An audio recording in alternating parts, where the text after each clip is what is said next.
Muy buenas tardes tengan todos ustedes. Es un verdadero privilegio contar hoy con la presencia de la presidenta del capítulo Sinaloa, una extraordinaria investigadora, jurista, defensora de derechos humanos, la doctora Jenny Judith Bernal Arellano. Bueno, Jenny, un gusto que estés como una excelente académica a nivel nacional e internacional, que eres una mujer muy estudiosa, muy preparada, que estés hoy en el festejo de la Academia Mexicana de Derecho, que es tu academia. Gracias, doctor. Pues muy contenta de tener la oportunidad de ser parte de los festejos, por supuesto, y de dirigirme a su auditorio. Muchísimas gracias. La doctora Jenny Judith Bernal Arellano es maestra y doctora en Derecho por la Universidad Nacional Autónoma de México, con mención honorífica en ambas.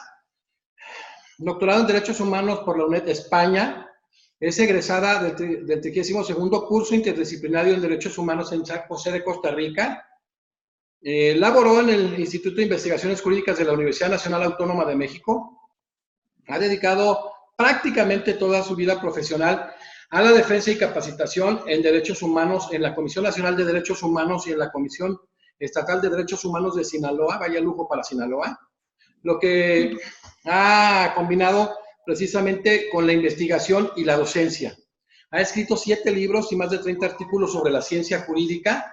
Bueno, es una extraordinaria jurista, una gran investigadora, una excelente académica. Es muy bonito que juristas tan consolidados como Jenny regresen a estados muy fuertes, muy importantes, para que se genere una homogeneización del nivel que se tiene sinceramente en la Ciudad de México. Es un gusto, Jenny, eres un lujo de la academia también, como los que han venido participando. Y hoy la doctora Jenny Judith Bernal Arellano abordará el tema el control difuso ex oficio de convencionalidad y el principio pro persona, un tema muy importante en la región y que, bueno, lo abordará, como lo verán ustedes, con verdadera prestancia. Bueno, doctora Jenny, dinos para ti en lo particular, ¿qué significa y qué implica los derechos humanos? Porque hay muchas confusiones en cuanto al concepto. Sí, doctor, muchísimas gracias. Debo decirle que en lo particular para mí los derechos humanos en este momento significan esperanza, doctor. La esperanza de regresar a un sistema y un estado de cosas en el que nos permitan desarrollarnos como seres humanos, donde se nos permita validar nuestra dignidad como persona y particularmente pues desarrollar un proyecto de vida viable, pacífico y particularmente respetuoso de los derechos de los demás. En efecto, hay una gran diversidad de definiciones y conceptualizaciones alrededor del tema de los derechos humanos. Debo decirles que en mi vida profesional he trabajado más de 20 años el tema de los derechos humanos y no encontraba yo entre los distintos doctrinarios un tema que realmente me llenara, me dejara satisfecha en relación con la definición de los derechos humanos. Y en una de esas noches que uno no puede dormir, pues ándele, que tuve la odisea de establecer mi propia definición de derechos humanos, la cual comparto con el mayor de los gustos. Para su servidora, los derechos humanos son campos de actuación, espacios de libertad que requiere toda persona para efecto de transitar por esta vida de manera digna y poder construir su proyecto de vida sin interferencias arbitrarias o ilegales. Esos son para mí los derechos humanos. Y si yo le preguntara, doctor, ¿y qué no cabe dentro de esto? Pues realmente cabe prácticamente todo aquello que el ser humano necesita para vivir libre, para poder decidir por sí mismo sobre su proyecto de vida, sobre lo que desea hacer y, por supuesto, pensando siempre en los derechos de los demás. A esto nos lleva a concluir que los derechos humanos no son absolutos. Los derechos humanos tienen límites. Válidamente el Estado mexicano puede utilizar esos límites para efecto de garantizar que el resto de seres humanos pueda también válidamente ejercer sus derechos. Perfecto, Jenny. ¿Qué deberes se le han generado al Estado mexicano a suscribir tratados internacionales?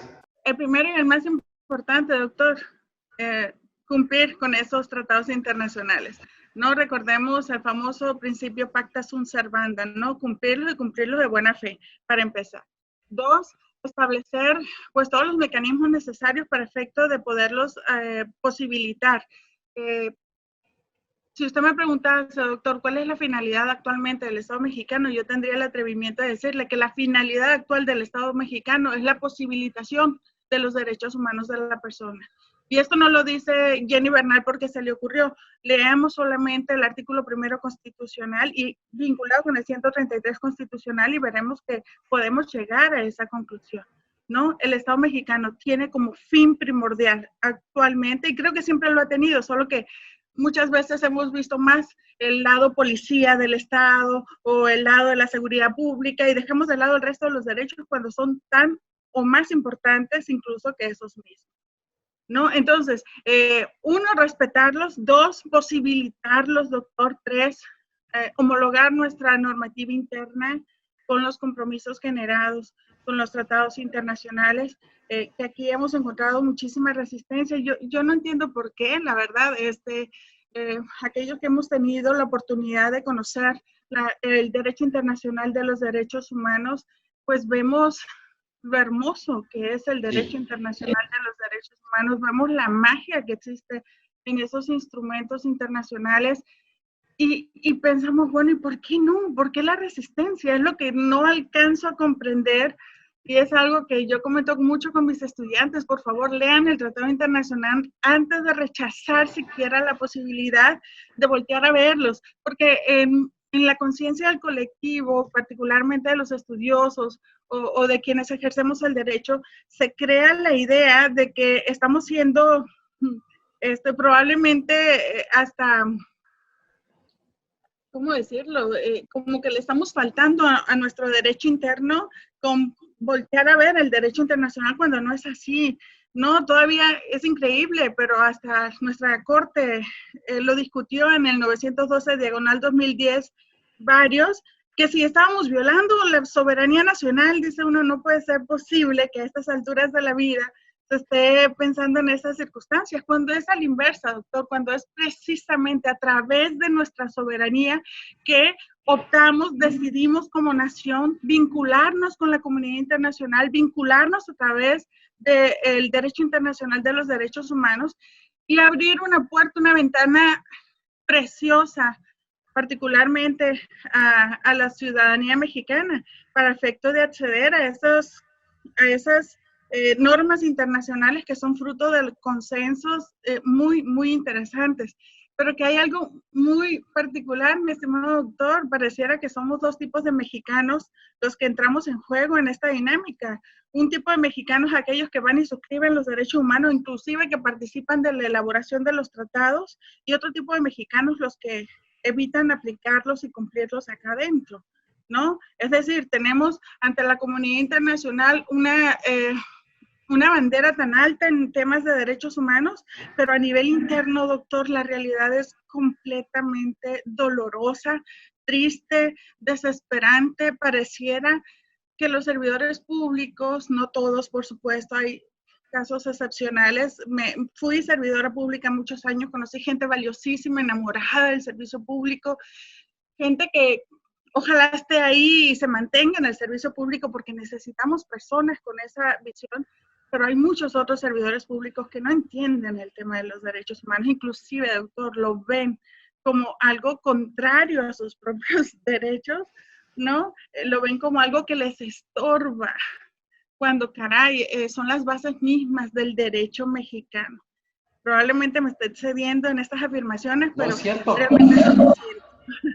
Es cierto, es cierto. Fíjate la conciencia que tenemos y la empatía que siempre hemos tenido, Jenny, y de veras esas resistencias tan absurdas, ¿no? Que violenta la supremacía, el poder constituyente, pues de alguna manera es un tipo de erosión, pero generando esta convencionalidad, tú sabes, los alcances que se tiene es maravilloso. Si vemos la jurisprudencia, la Corte Interamericana, las mismas opiniones consultivas, si vemos los contenidos del derecho internacional de derechos humanos, ese es el problema, pero con gente estudiosa como tú, pero sobre todo que amas todo este tema, que lo manejas con tanta pasión, pero vinculada con un conocimiento, creo que vamos a cambiar esas dinámicas, Jenny. Esa es una realidad. Yo soy un convencido que ahora que estamos haciendo una sumatoria internacional impresionante con la Academia Mexicana de Derecho, que nos hemos sumado mucha gente que amamos todos estos temas y con las diversas áreas de expertise, vamos a cambiar esto y lo estamos haciendo con las nuevas generaciones porque si logramos que se convencionalice el ordenamiento jurídico, vamos a vivir,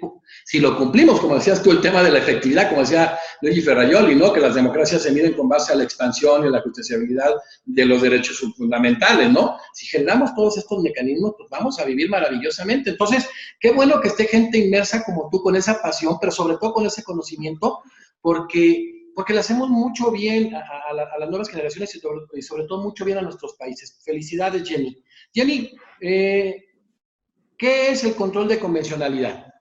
El control de convencionalidad, mi estimado doctor, bueno, como su nombre lo indica, es un control, es un mecanismo para efecto de hacer prevalecer esos compromisos internacionales que México ha suscrito a través de diferentes tratados internacionales. Fíjese que me voy a atrever a hacer una afirmación también un poco temeraria. Muchos piensan que el control de convencionalidad solamente se aplica en relación con la Convención Americana de Derechos Humanos, pero creo que esto es errado, doctor. El control de convencionalidad lo exige todos y cada uno de los tratados internacionales que ha suscrito México desde que se ha establecido esa formalidad que la Convención sobre la Convención de Viena sobre Derechos de los Tratados ha establecido para precisamente darle validez y fuerza a un tratado internacional. Desde ahí surge el control de convencionalidad.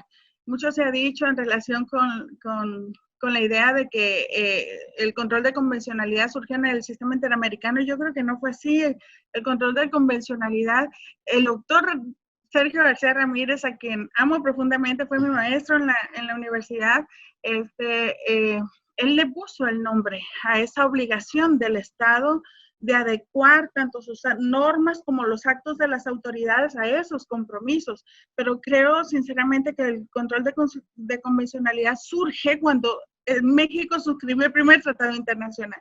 Desde ahí surgió el deber del Estado de adecuar sus actos de autoridad a dichos compromisos. Desde ahí. Ahora bien, para mí en lo particular, doctora, el control de convencionalidad implica un acto de verificación.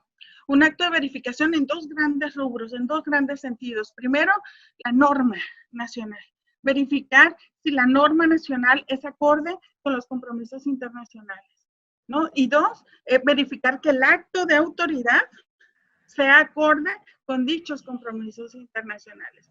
Y ahí tenemos pues un mundo de actuaciones que hacer para efecto de verificar esa cuestión, ¿no? El problema ha sido, creo, particularmente la resistencia, tanto de algunos miembros del Poder Judicial y no se diga, pues, del Poder Ejecutivo y algunos del Poder Legislativo, ¿no? Recordará usted, mi estimado doctor, que cuando se dio la reforma constitucional en materia de derechos humanos allá en el 2011, al día siguiente ya había quienes estaban pretendiendo una contrarreforma desde el mismo Poder Legislativo. Es increíble, ¿no?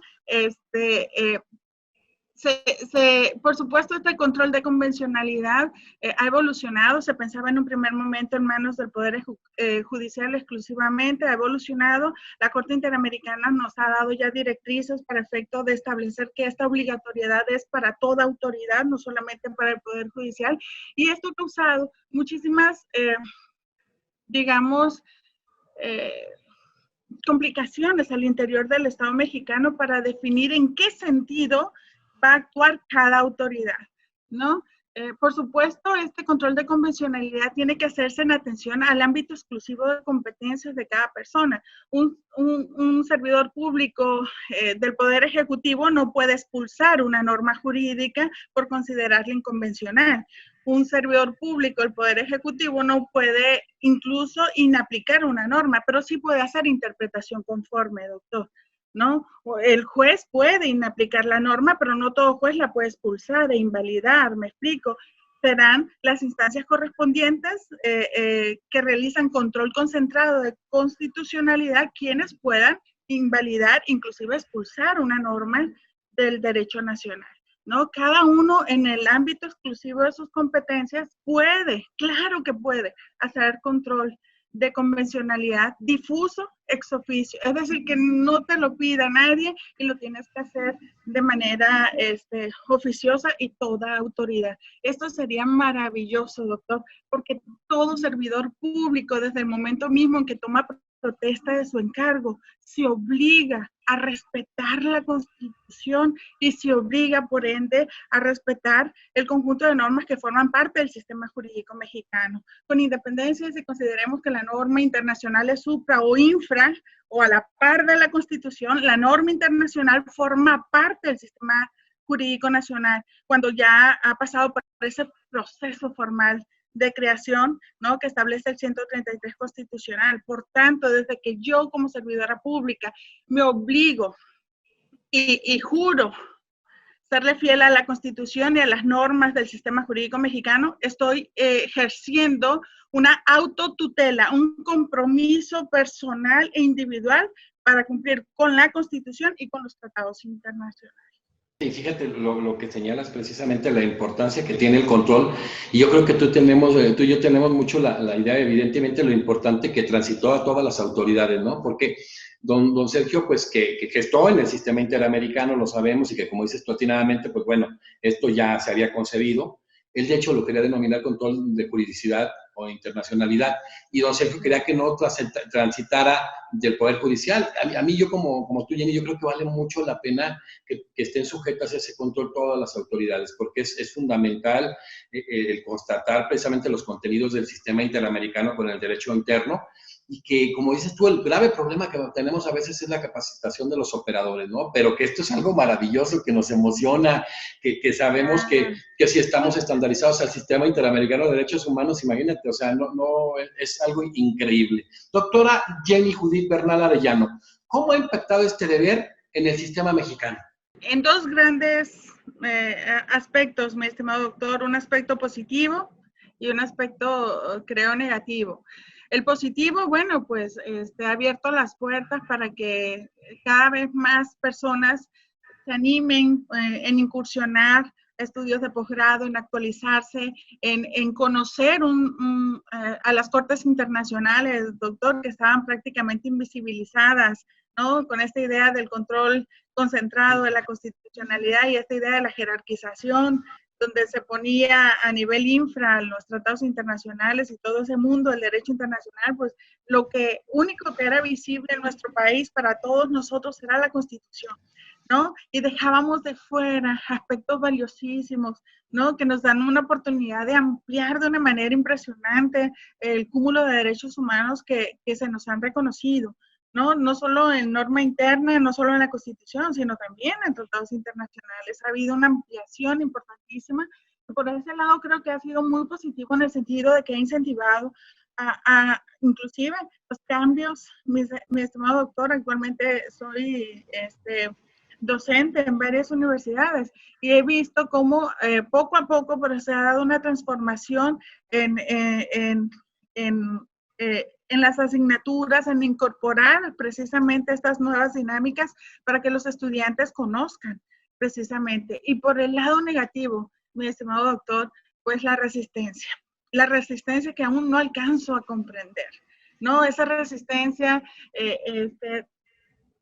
derivada inclusive de propios miembros del Poder Judicial, del Poder Ejecutivo y del Poder Legislativo, que le niegan la posibilidad real a que una reforma de esta naturaleza y que una visibilización, una visibilización de esta naturaleza respecto de la importancia del derecho internacional de los derechos humanos, pues sea acogida por la comunidad, tanto jurídica como la comunidad en general, acá en el Estado mexicano. Usted sabe de las famosas restricciones que han habido a ciertos jueces que han sido, digamos, héroes en el sentido de aplicar control de convencionalidad y que han sufrido sanciones administrativas y que desafortunadamente pues ello ha frenado a que el resto de juzgadores utilizan esta herramienta tan valiosa para ampliar los derechos nacionales. Creo que es importante establecer, doctor, que no se trata de minimizar ni de jerarquizar nuestro derecho por debajo de los tratados internacionales. No es esa la intención. Yo creo que se trata de ampliar la posibilidad de exigir y la posibilidad de hacer valer derechos humanos de la población. Hay que verlo, creo, estrictamente en ese sentido para evitar tener este tipo de reacciones, ¿no? Probablemente si yo soy una servidora pública que no estoy enamorada de lo que hago, que no quiero a mi país y no quiero a mi gente, pues sí, los derechos humanos y las instancias internacionales me estorban. Y yo quiero entonces que se eliminen. Pero si es al contrario, veo en estas una posibilidad real para que si mi derecho nacional, las instancias nacionales dejan de hacer lo que tienen que hacer para efecto de posibilitar mis derechos, entren entonces las instancias internacionales a hacerlo, ¿no? Entonces, esto creo es importante.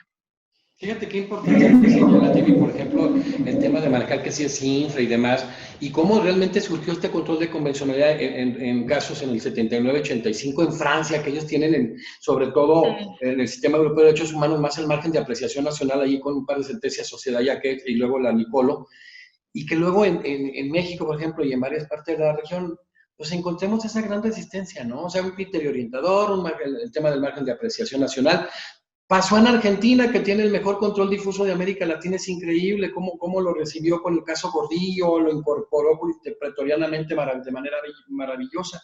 Y después en resoluciones posteriores, pues hubo un retroceso. Entonces, yo creo que eso es muy delicado, eso es un tema que igual que tú lo veo con angustia, con tristeza, decir, ¿cómo es posible que los que estamos involucrados desde hace años en este tema de derechos humanos, por ejemplo, hubo el caso de Aparicio de Argentina que retrocedió. ¿Cómo es posible que no entendamos la esencia del sistema interamericano, ¿no? Y que busquemos, es que el tema de la jerarquía constitucional y que la Corte Suprema de cada país debe ser el último intérprete. No, o sea, entender que al final de cuentas se cede en este tema, que hay un manejo de verdad infraconvencional de acuerdo a la sentencia de la Corte Interamericana de Derechos Humanos y que al final se debe convertir en el último intérprete de la Corte Interamericana de Derechos Humanos y que de veras todas las sentencias de la Corte tienen que y son vinculantes y cómo jurisprudencialmente se le da la vuelta a lo que tú señalas y da mucho, la verdad me da mucho coraje porque parece ser cuando hablabas de esta contrarreforma de decir, bueno, ¿de qué se trata? O sea, esto es una cuestión, si la mayor progresividad debe haber en este tema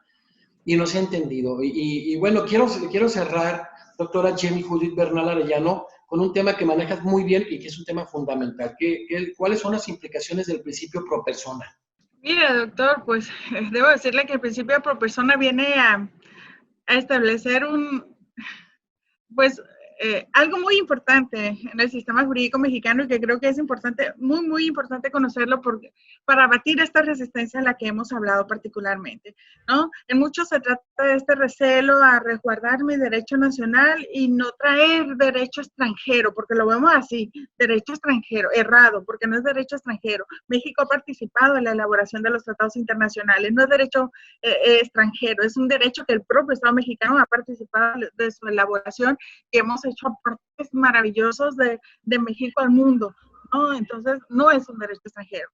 Es un derecho, como dice bien nuestra Suprema Corte de Justicia, de fuente externa en el sentido de que es creada en instancias diferentes a la creación de la normativa nacional, ¿no? Pero es un derecho muy nuestro también, del que hemos formado parte y que creo muy valioso. Pero bueno, el principio pro persona, doctor, viene a cambiar esta idea de que tengo siempre que optar por ese derecho externo.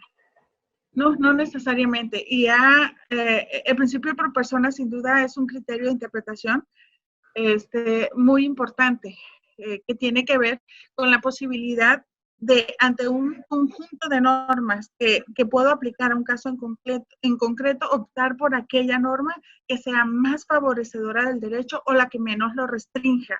Pero fíjese, ha pasado algo muy interesante con la contradicción de tesis 293/2011, sí, si mal no recuerdo, creo que ha habido una limitación seria al principio pro persona. Doctor, me atrevo a augurar y espero que me equivoque, pero si no se modifica ese criterio de interpretación, nos va a acarrear responsabilidad internacional, porque se está limitando seriamente el principio pro persona. Esa contradicción de tesis establece que ante una diversidad de normas sí debemos optar por aquella que sea más favorecedora del derecho, pero ante las limitaciones del derecho, debemos estar siempre a lo que dice la Constitución. Creo que es una contradicción al artículo 27 de la Convención de Viena sobre relaciones consulares, que establece de manera expresa que ningún país puede alegar disposiciones de derecho interno para efecto de incumplir un tratado internacional, ¿no? Y pues es una contradicción a toda esta carrera protectora de los derechos humanos, donde se busca precisamente que no sea la voluntad de un gobierno en particular la que se imponga ante el tema de los derechos humanos, sino que sea precisamente ese consenso internacional que se ha logrado y que no ha costado poco, al contrario, ha sido una lucha constante para efecto de lograr que la dignificación del ser humano y que el respeto a sus derechos se vea plasmado en la norma internacional. Y ahora la lucha es, doctor, hacerlo ver y plasmar y respetar en el espacio nacional, ¿no? La lucha ya se logró en el ámbito internacional, ahora hace falta bajarlo, aterrizarlo en la vida nacional, y creo que es ahí donde tenemos un gran reto, doctor, porque definitivamente necesitamos mucha capacitación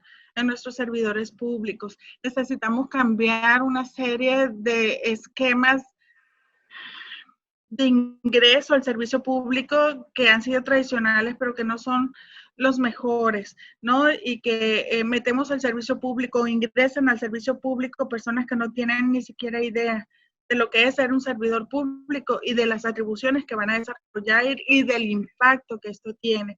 Es importante que el servidor público entienda que un servidor público, inclusive el de más bajo nivel de una estructura, puede meter en responsabilidad internacional al Estado por acción u omisión, ¿no? Y que el desconocimiento de la norma nos afecta a todos, porque nos puede acarrear violaciones, en principio, violaciones constantes y recurrentes a los derechos humanos, prácticas administrativas contrarias a dichos derechos, que a pesar de los cambios en las normas nacionales, a pesar de la suscripción de los tratados internacionales, si no vemos consecuencias a nivel interno, si no vemos que hay responsabilidades internamente, pues simple y sencillamente no se van a cambiar. Doctor, por eso yo le decía al inicio, yo veo a los derechos humanos, que es la materia del control de convencionalidad y que es la materia del principio pro persona. Yo veo en los derechos humanos una esperanza, ¿no? Una esperanza de que nuestros servidores públicos, de que nuestros gobernantes entiendan que ellos no son libres de hacer o de dejar de hacer, que están completamente sujetos y constreñidos a la legalidad, a la constitucionalidad y a la convencionalidad. Y si ellos desconocen toda esta estructura y esta reingeniería jurídica que se ha dado en el ámbito del sistema interamericano, en el ámbito de la ONU a través del Sistema Universal de Derechos Humanos, pues obviamente ese desconocimiento además de afectar directamente a la población, nos va a acarrear responsabilidad internacional. Qué importante, doctor, la capacitación, qué importante que empiecen a generarse de verdad mecanismos para la selección adecuada del funcionario público, pero qué difícil, doctor, porque no es nada más que el servidor público sea un conocedor, también necesitamos buenas personas, y ahí el problema, ¿cómo definimos quién es una buena persona? Pareciera ser que la educación, y yo siempre comulgo con esta idea de que la educación nos hace mejores personas, pero desafortunadamente no a todos. Todo esto que abordaste con tanta precisión y maestría, todo este tema, manejando el tema de restricciones, como qué gran retroceso, como dices tú. Por ejemplo, es muy claro el artículo 4 del Protocolo Adicional de San Salvador en el marcado de las restricciones. El 26, que refiere a derechos de segunda generación del Pacto de San José en el tema del desarrollo progresivo, y sobre todo este 29 de la Convención Americana sobre Derechos Humanos, que pacta, que señala a nivel interamericano lo que es este principio pro persona.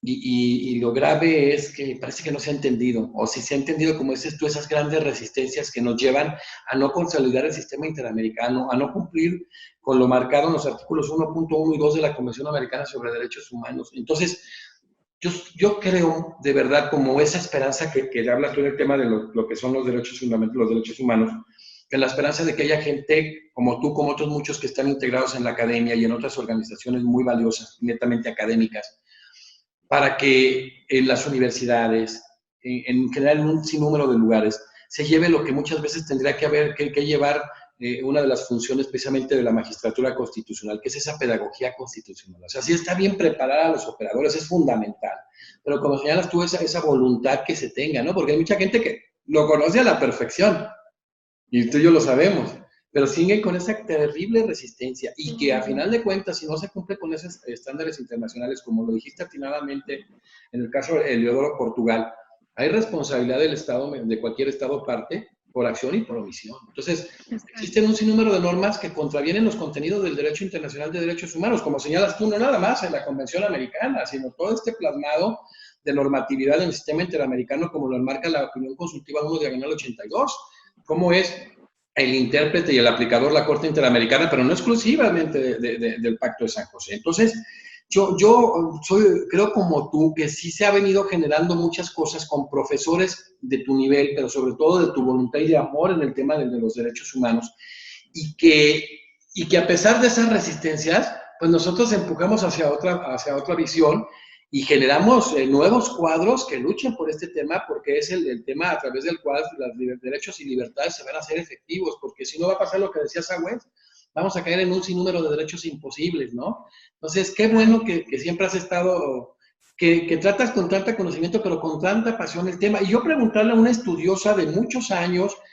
desde la academia, desde la investigación profunda, desde las instituciones de defensa de derechos humanos en el país, Jenny, siendo francos, ¿cuál es la perspectiva o cuál es el futuro que visualizas tú con relación a todos estos temas de derechos humanos, de la aplicación del control de convencionalidad, que en el caso del difuso surge pretorianamente, y el tema del principio por persona en México? ¿Tú hacia dónde ves que vamos? ¿Hacia consolidarlos o realmente consideras que cada vez vamos en una regresión muy clara? A mí me gusta ser muy positiva y quiero pensar que vamos a consolidarlos, vamos a lograr difundirlos y vamos a lograr impactar e incidir en nuestros estudiantes, en quienes nos escuchan, y vamos a hacer de este México lo mejor, porque creo sinceramente que todos amamos a nuestro país, ¿no? Y necesitamos gente que ame al país, que ame a nuestra gente para poder entender en esencia qué son los derechos humanos. Sin embargo, doctor, pues soy realista también y no desconozco la realidad nacional, ¿no? Desafortunadamente, creo que tenemos un país donde hemos perdido de vista la democracia, hemos perdido de vista que quien gobierna lo está para posibilitar los derechos humanos de todos, no de grupos pequeños o grupos de interés, ¿no? Entonces esperemos que esta fuerza y este ánimo y este amor por el derecho, por nuestro país, sea mayor al amor del poder, doctor, porque desafortunadamente creo que ese es el tema. El poder, que debiésemos considerarlo como un aspecto positivo, aquello que impulse al país para lograr lo mejor para todos, se ha convertido en algo que pareciera ser un lastre para la sociedad. Habría que haber estudios sociológicos y psicológicos, además de los jurídicos, en relación con el ejercicio del poder. Parece que subyuga y que hace perder ese ánimo y esa voluntad inicial de hacer bien las cosas por intereses particulares nada agradables. Gracias, mira Jenny, la verdad que qué bueno que esto no son hechos aislados ni es un festín que se da, sino vamos a hacer esfuerzos continuos con estudiosos del derecho y vamos anunciando que para el mes de julio va a haber un taller de género muy importante en el que van a ser 10 secciones, una de ellas la podrás generar tú y que me da mucho gusto, ¿no? Porque este tema en cuestión de pedagogía que tiene muchos pendientes en México, creo que estamos generando cosas importantes como academia, ¿no? Entonces, estos grandes académicos, como es tu caso, nacionales e internacionales, tienen toda la voluntad, ¿no?, de generar ese proceso de homogeneizar a los abogados del país. O sea, ¿cómo lo hemos hecho? Sin cobrar un peso, en ninguna conferencia, sin cobrar un peso en ningún taller, sin cobrar ningún peso de estadía o de ingreso, de nada, jamás lucrar con nada, y sobre todo esa buena voluntad de dialogar en el derecho. Y qué bueno, porque te voy anunciando que estás en ese taller, porque ya la gente vio la calidad académica y de investigación que tienes, eres un talento, eres un activo humano muy importante de la academia. Me da mucho orgullo y lo repito cada vez, porque ya es el día 32 y llevamos, por ejemplo, llevamos 30 y tantos más, casi 40, y todos surgen los que les dicen los capos, grandes monstruos del derecho internacional, y gracias a la estructura de la academia, esta sumatoria, encontramos los grandes capos del derecho mexicano, como ustedes, que van trabajando a la par y que coinciden cada día con un gran jurista, con un gran procesalista en su área, un procesalista, por ejemplo, en el caso tuyo, el procesal constitucional, que estamos trabajando de la mano y que no se ve la diferencia, se ve la gran calidad que se tiene, y eso en lo personal como presente me genera mucho orgullo, me genera mucha emoción y me genera algo que tú dijiste desde el inicio, mucha esperanza en que podamos incidir en todos los temas, ¿no? Incluso en políticas públicas, porque es gente muy calificada en todas las áreas, pero sobre todo ahora que tenemos un área de jóvenes talentosos, pues ir forjando estos semilleros, ¿no? Para que se realicen los cuadros con jóvenes de excelencia y de altísimo nivel. Entonces, quiero agradecer a la doctora Jenny Judith Bernal Arellano por su participación, que bueno, es su fiesta porque ella es presidenta del capítulo Sinaloa de la Academia Mexicana de Derecho. Quiero sobre todo expresar la emoción de cada uno de los que van pasando integrantes, como Jenny, que es presidente de este capítulo, y simple y sencillamente demostrar que la fiesta de la Academia es también que se vea la gran capacidad y los grandes juristas que la integran. Y eso es la base en las organizaciones, en este caso en la academia, en ese organismo, y que pues estamos de plácemes día con día, y hoy obviamente no es la excepción. Ha sido un gusto tener la conferencia nacional de la doctora Jenny Judith Bernal Arellano con el tema el control difuso ex oficio de convencionalidad y el principio pro persona. Reitero, gracias Jenny y muchísimas felicidades por esta extraordinaria disertación. Fue un placer, doctor, muy, muy agradecida. Hasta pronto. Hasta pronto. Concluimos hoy esta conferencia nacional con la doctora Jenny Judith Bernal Arellano y continuamos con la próxima. Muchas gracias.